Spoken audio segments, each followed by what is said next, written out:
Lagi santai-santai dia sambil main handphone. Beberapa saat kemudian dia kaget. Tanpa mikir apapun dia langsung keluar kamar dan langsung lari.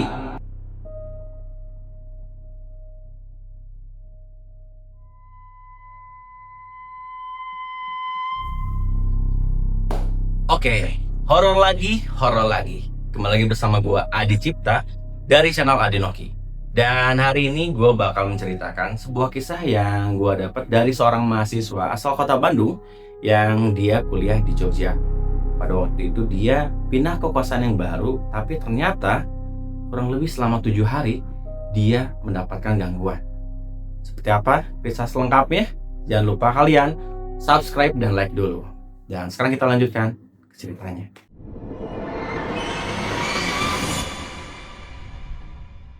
Jadi waktu itu Heru akhirnya memutuskan untuk pindah kosan. Karena memang kosan yang lamanya itu cukup jauh dari kampusnya. Apalagi dia cukup aktif sebagai mahasiswa ikutan hima dan organisasi lainnya. Makanya dia memilih untuk cari kosan yang lebih dekat. Waktu itu dia udah cari-cari ke sana kemari, diantar sama teman-teman ya. Sampai akhirnya dia menemukan satu kosan yang cukup menarik. Karena memang Heru ini suka hal-hal yang vintage. Waktu itu kosannya itu cukup terlihat bangunan tua, tapi nggak menyeramkan karena cukup rapi dan ternyata cukup banyak mahasiswa juga yang ngekos di sana. Akhirnya waktu itu Heru memutuskan pindah. Pada waktu hari pertama dia sedang pindah, beresin barang-barangnya, dibantu dengan beberapa temannya. Dan di hari pertama sebenarnya kata Heru tuh nggak ada gangguan apa-apa bang. Dia sempat cerita kayak gitu. Cuma ternyata pada hari kedua, nah di hari kedua ini waktu itu dia lagi banyak tugas tuh di kampus, cukup banyak penumpuk banget.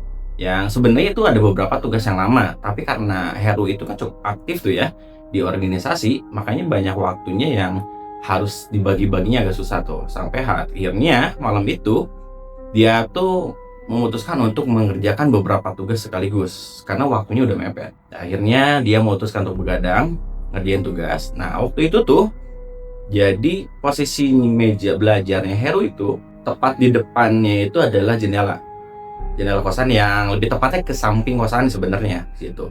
Pada saat lagi ngerjain tugasnya, tiba-tiba dia ngedengar kayak suara ada yang bergerak di tanaman-tanaman gitu, kayak resek.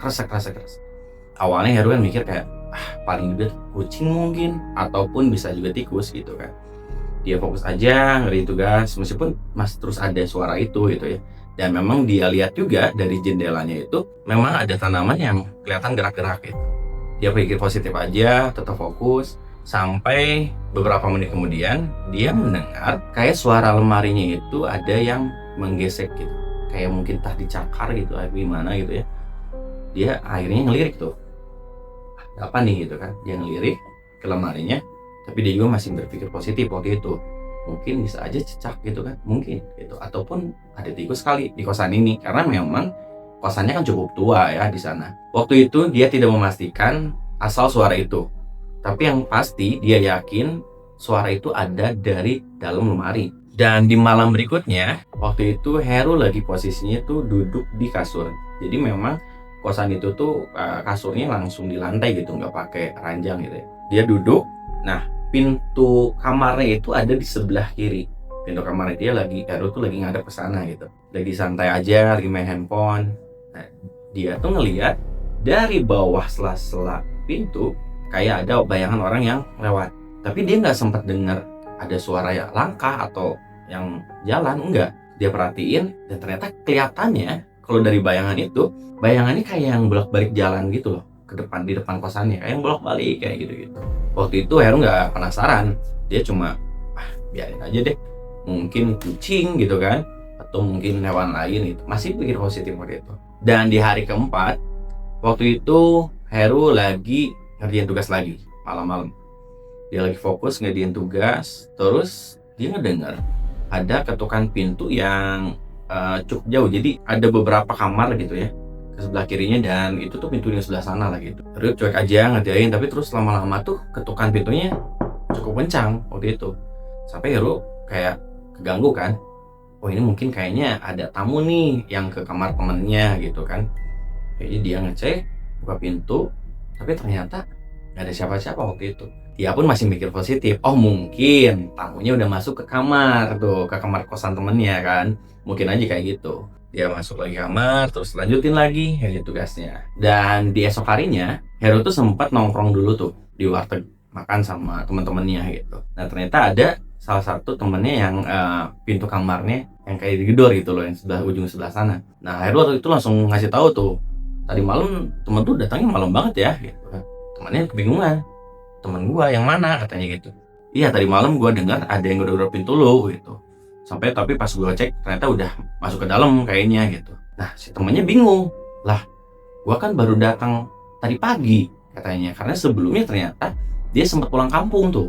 Terus Heru bingung kan, lah terus siapa tuh yang ketuk-ketuk pintu katanya gitu. Lah nggak tahu, oh mungkin temen yang ujungnya, karena masih ada satu kamar lagi di ujung.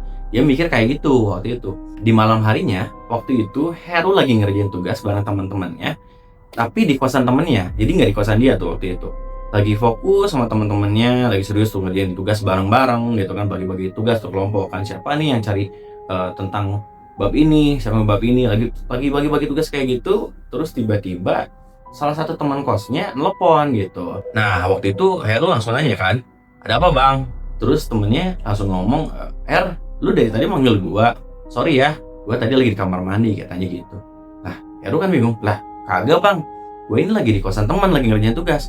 Lah tadi yang suara manggil-manggil kan suara lu katanya gitu. Terus Heru, enggak bang, gue belum balik kampus dari sore katanya gitu. Nah akhirnya mereka berdua jadi bingung tuh kan, siapa yang manggil si abang ini gitu. Sementara Heru tuh lagi di kosan temennya ngerjain tugas kan, dan dari sore dia belum balik ke kosan gitu. Dan di malam itu Heru tuh yang memang sebelumnya udah capek banget ya karena banyak kegiatan, dan dia pun harus pulang malam dari kosan temennya. Dia cukup kecapean, dia berencana buat istirahat langsung kan ya. Tapi pas Heru datang terus beres-beres, lagi tiduran, lagi santai-santai, dia sambil main handphone, posisi jendelanya tuh ada di sebelah sana gitu, lagi fokus gitu. Terus tiba-tiba kayak ada denger suara krek-krek gitu, krek-krek kayak suara mukul-mukul ke kaca jendela gitu lah, kayak gitu, suara apa gitu.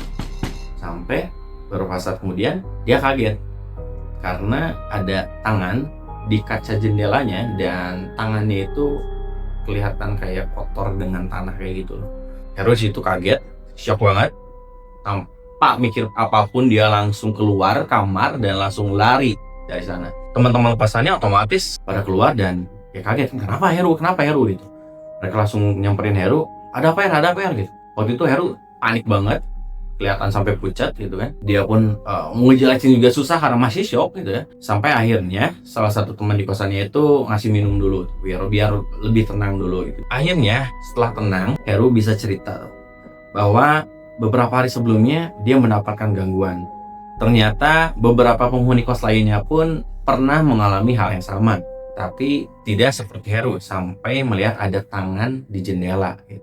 Dan waktu itu salah satu temennya langsung inisiatif buat manggil salah satu ustadz yang ada di daerah situ. Dan waktu Pak Ustadznya datang ke kosan itu, langsunglah di sana Heru cerita, jelasin semuanya apa yang dia alami dari awal dia masuk kosan sampai tadi malam. Dan gak cuma Heru, beberapa penghuni lainnya pun langsung menceritakan pengalamannya. Dan Pak Ustadz pun waktu itu langsung melakukan untuk pembersihan atau berusaha untuk mengusir makhluk penghuni yang ada di sana. Tapi ternyata setelah dilakukan proses pengusiran itu atau pembersihan, ternyata menurut Pak Ustadz, makhluk penghuni ini tidak bisa dipindahkan karena memang makhluk ini sudah ada dari sebelum bangunan ini udah ada. Yang kita tahu kalau kosan itu kan udah cukup vintage, udah cukup tua tuh, yang mungkin sekitar tahun 40-an atau 50-an katanya. Artinya mungkin makhluk itu udah 70 tahun atau mungkin 80 tahun lebih tinggal di situ. Pak Ustadz akhirnya cuma bisa menyarankan lebih rajin beribadah dan mendekatkan diri pada Tuhan.